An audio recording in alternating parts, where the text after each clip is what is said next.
Shalom, shalom. First and foremost, I want to give all praise, honor, and glory to Yahweh, Bahashem, Yahweh Shai, Bahashem, Rokakadash.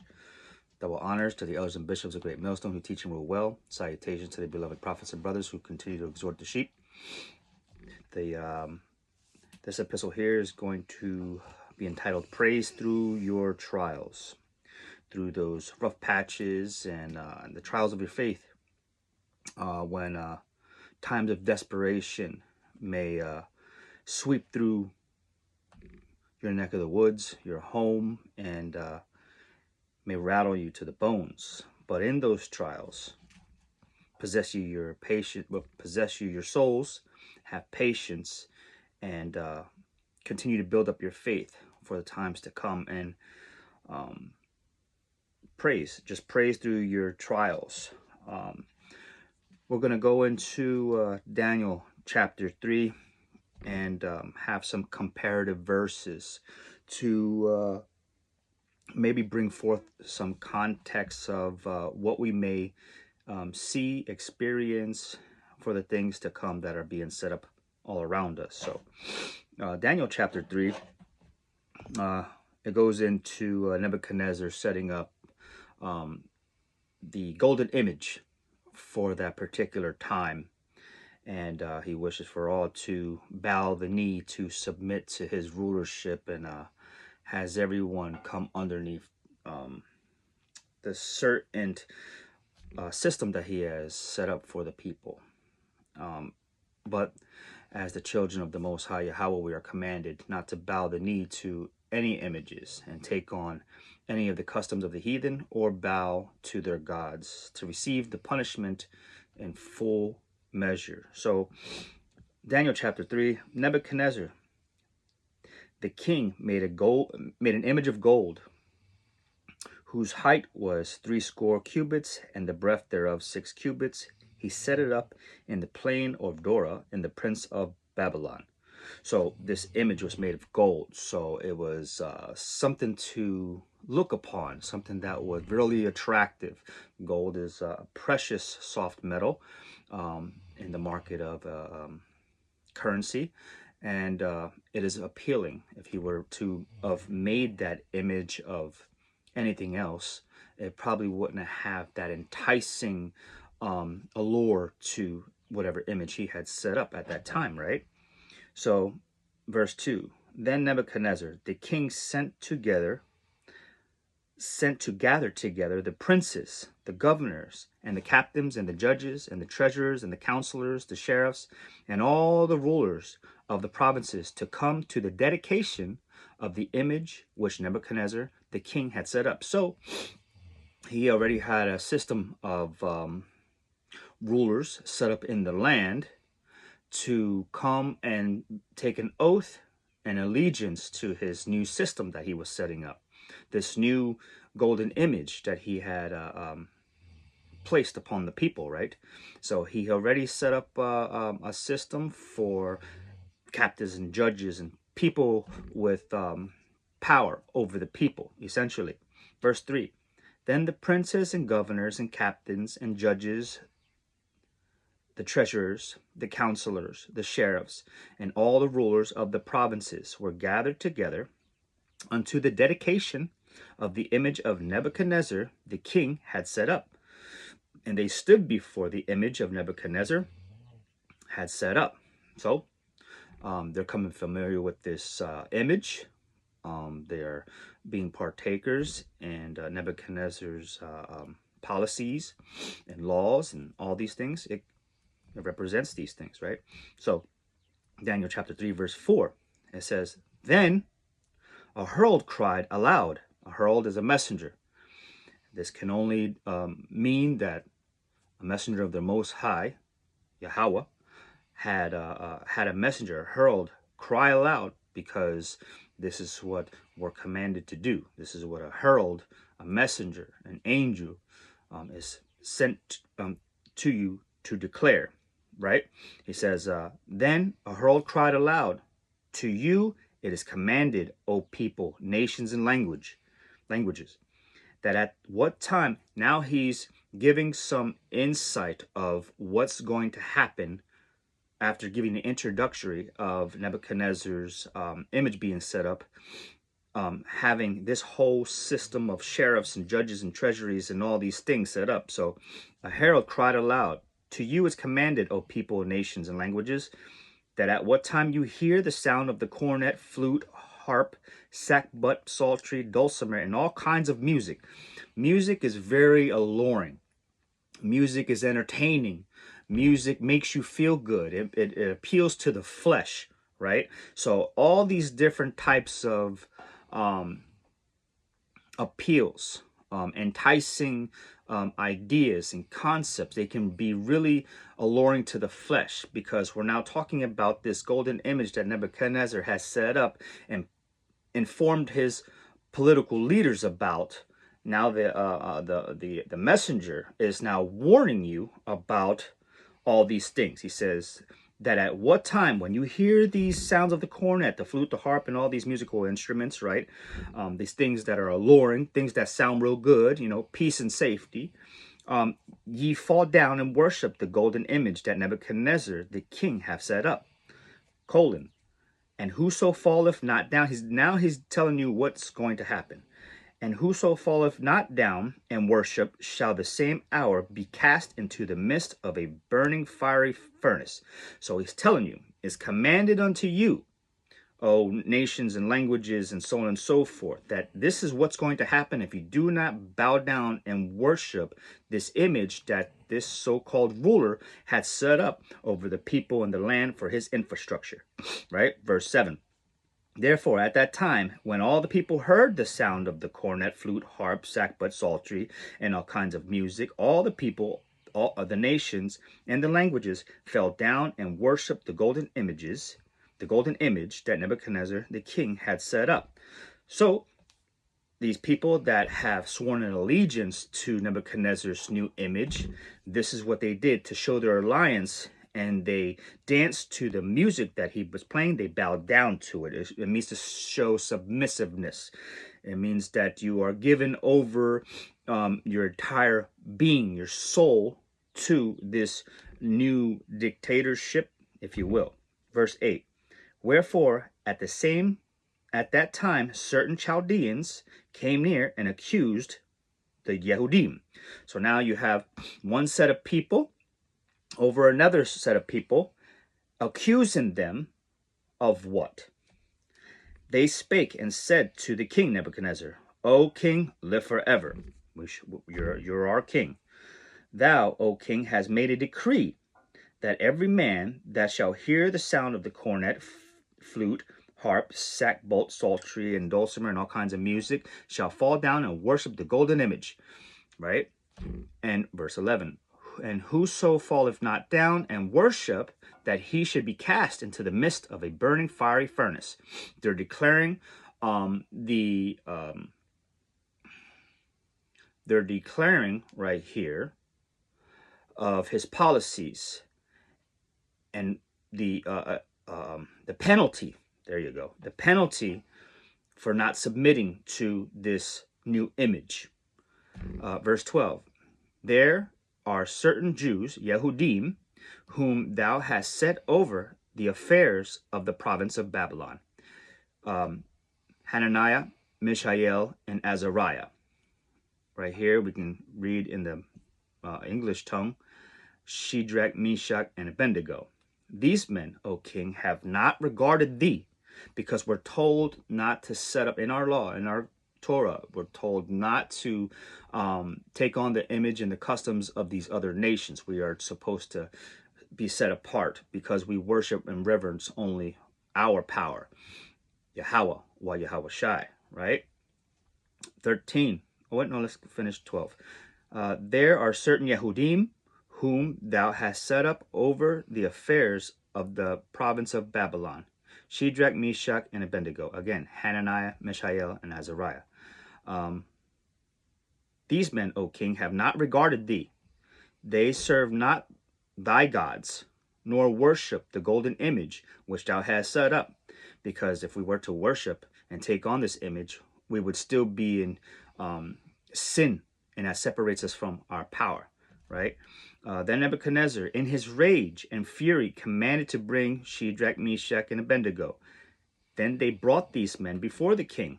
Nebuchadnezzar spake and said unto them, Is it true, O Shadrach, Meshach, and Abednego? Do not you serve my gods, nor worship the golden image which I have set up? Now he's what's this called? He's accusing them, right? Because accuse him. He's the accuser of thy brethren. So in verse 8 of Daniel chapter 3, he says, Wherefore at that same time certain Chaldeans came near and accused the Yehudim. So they're being accused right now, right? Like there's a break in the law or something, but they have implemented laws to have people be submissive unto their power and authority and rule, right? So verse 15, now if you be ready, that at what time you hear the sound of the cornet, flute, harp, sackbut, psaltery, and dulcimer, and all kinds of music, you shall fall down and worship the image which I have made. Well, now that doesn't mean that all things are going to go well for you. It means that you are now submitting your full allegiance to taking on the customs of this image of the beast, in which we are commanded not to bow the knee or worship the image. Continuing on, but if you worship not, ye shall be cast the same hour into the midst of a burning fiery furnace. And who is it that Yahweh that shall deliver you? Who is your power? Who is your power that shall deliver you out of my hands?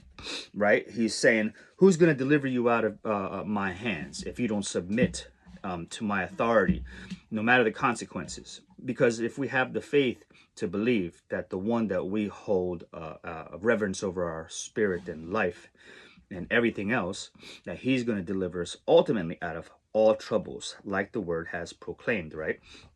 So Luke 21, we'll jump into Luke 21 real quick. Grab a verse real quick. Luke 21. Oops. Luke 21 and verse 12. It says, But before all these, they shall lay their hands on you and persecute you, delivering you up to the synagogues and into the prisons, being brought before kings and rulers for my name's sake.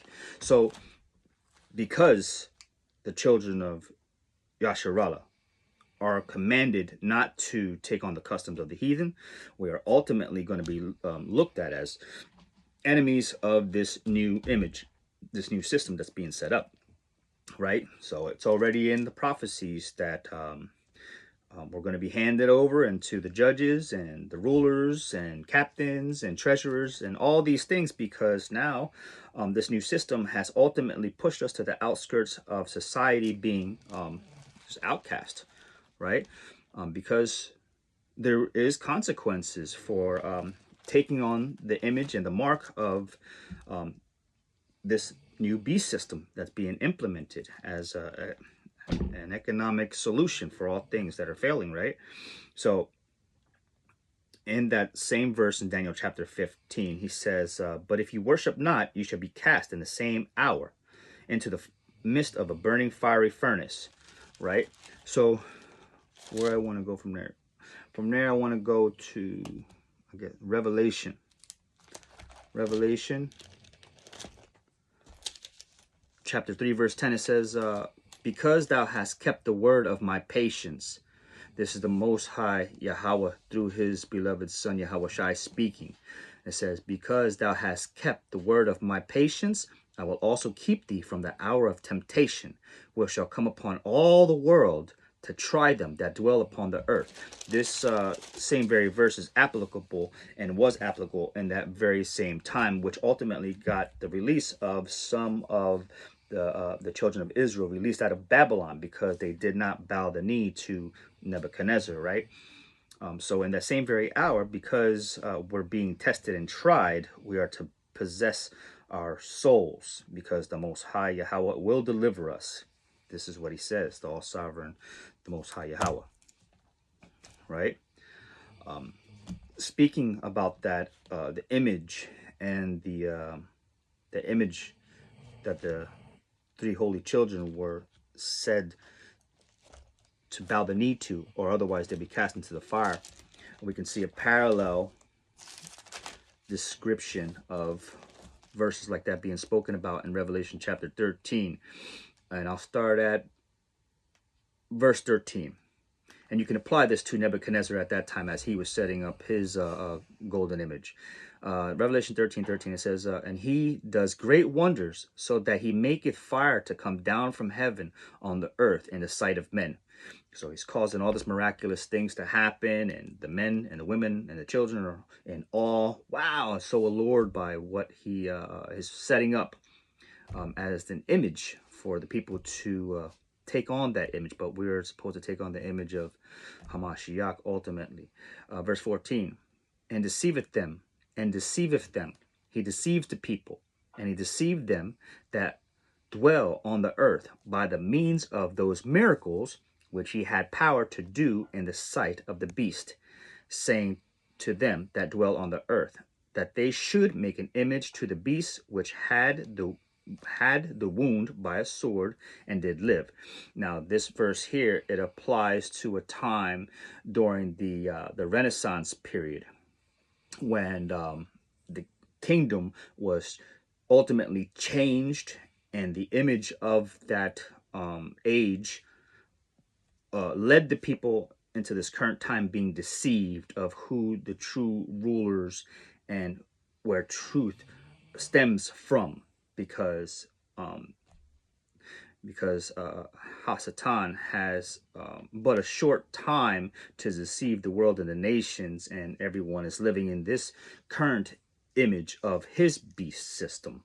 And we are told to come out of this current beast system, as we can see the parallel in Babylon at that time, which ultimately led to the rescue of the three holy children. Verse 15 of Revelation 13, it says, and he had the power to give life unto the image of the beast, that the image of the beast should both speak and cause that as many as would not worship the image of the beast should be killed. Right, so now we see why the three holy children, Meshach, Shadrach, and Abednego, are in this fiery furnace. Verse 16, and he calls of all, both small and great, rich and poor, free and bond, to receive a mark in their right hand or in their foreheads.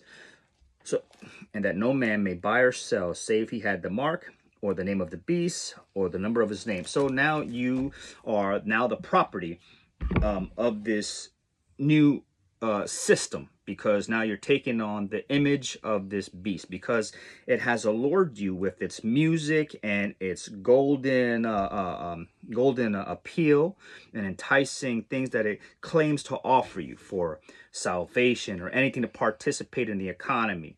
And this new economy that is now being close to being implemented is going to be coming with a new image of the beast, and it's going to be offering people the opportunity to take on that mark, which will be implemented either in the forehead or in the hand. And it's going to be coming in the form of an RFID chip, small little rice grain, whatever, that is going to be implemented in your hand upon you failing to hold the Most High Yahweh, King and ruler over all things, sovereign over your very being.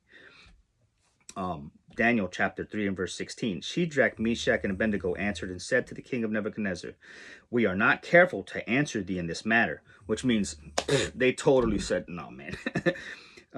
17. If it be so, our power, Yahweh, whom we serve, is able to deliver us from the burning fiery furnace, and will deliver us out of thine hand, O king. So they had that much faith and assurance to know that the one that they believe in, they say they believe in, did not get shook. They knew the penalty for not obeying the Most High Yahweh. They knew the penalty, because if you take on this image of the beast, it's going to be very short-lived. Very, very short-lived. Right? Moving on. Verse 18. But if not, be it known unto you, thee, O king, that we will not serve thy gods.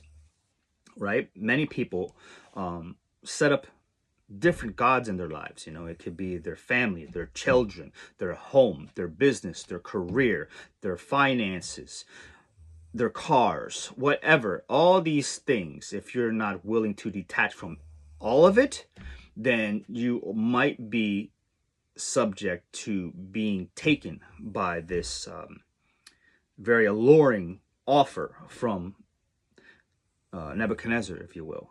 Verse 19. Then was Nebuchadnezzar full of fury, and the form of his visage was changed against Shadrach, Meshach, and Abednego. Therefore he spake and commanded that they should heat the furnace 7 times more than it was wont to be heated.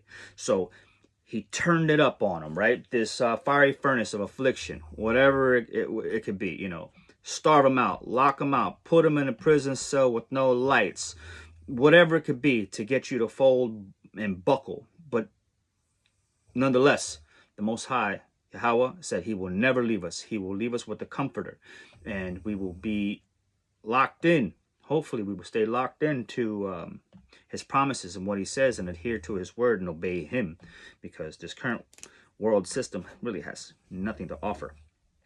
Daniel chapter 3 verse 20. And he commanded the most mighty men that were in his army to bind Shadrach, Meshach, and Abednego, and to cast them into the burning fiery furnace. So he Nebuchadnezzar commanded his most mighty men, right? His most mighty men. He relied on them to do his work. Verse 21. Then these men were bound in their coats, their hosen, and their hats, and their other garments, and were cast into the midst of the burning fiery furnace. Spiritually speaking, these garments, these hosieries, and other garments that Shadrach, Meshach were ultimately wearing, was their righteousness. They had on righteous garments, right? Because if you're not clothed in righteousness, you're going to be vulnerable to attacks, and you will not be covered, right? Because if you're found naked, you will bear your shame. Verse 22, therefore, because the king's commandment was urgent and the furnace exceeding hot, the flame of the fire slew those men that took up Shadrach, Meshach, and Abednego. So because of the fiery trials and the flame being so hot, it even slew the mighty man that Nebuchadnezzar had caused Shadrach, Meshach, and Abednego to be bound and put into that fire. And these 3 men, Shadrach, Meshach, and Abednego, fell down into the midst of the burning fiery furnace. The story doesn't stop right there. They're in the fiery furnace, in whatever affliction you can imagine. And what did they end up doing? We can find what happened in that furnace of affliction in your Apocrypha, titled The Song of the Three Holy Children. The Song of the Three Holy Children, right? And I'll just pick it up from verse 29. And this, I'll just pick it up from verse 29. I'm not going to read all of it, but you get the point. This is what they were saying. Blessed art thou, O Yahweh, power of our fathers, and to be praised and exalted above all forever. Verse 30. And blessed is thy glorious and holy name, and to be praised and exalted above all forever. Blessed art thou in the temple of thine holy glory, and to be praised and glorified above all forever. Blessed art thou that beholdest the depths and sittest upon the cherubims, and to be praised and exalted above all forever. They were praising the Most High, Yahweh, Bahashem Yahweh Shai, giving him all the glory, because that was an opportunity to show forth how much faith and love and fear they have for the Most High Yahweh. It was an opportunity to showcase that no man, no woman, no thing can pull them down into hell or Sheol and break them, because they were girded up. Their loins were girded up in righteousness. They were girded up by truth and the word, and they put all their faith into the Most High Yahweh power, because they knew the consequences of bowing the knee to this image of the beast. If you take that mark, if you submit yourself, if you put any of your trust and faith into something that's other than reverencing the Most High Yahweh power, It's not going to end well for you, your children, your grandmother, your dog, your pet chickens. Is not going to help you at all. We're going to close out with Revelation chapter 14. So praise through your trials. Make sure you praise through your trials and tribulations. Don't go wonder why this and why is this happening and oh, I'm so afflicted. And no. Collect yourself. Breathe and praise the Most High for everything. Praise be unto the Most High Yahweh. So, Revelation chapter 14, verses 9. And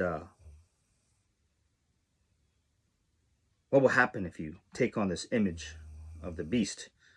It says, and the third angel followed them, saying with a loud voice, if any man worship the beast and his image, and receive his mark in his forehead or in his hand, the same shall drink of the wine of the wrath of Yahweh power, which is poured out without mixture into the cup of his indignation, and he shall be tormented, and or she will be tormented with fire and brimstone, in the presence of the holy angels, and in the presence of the Lamb.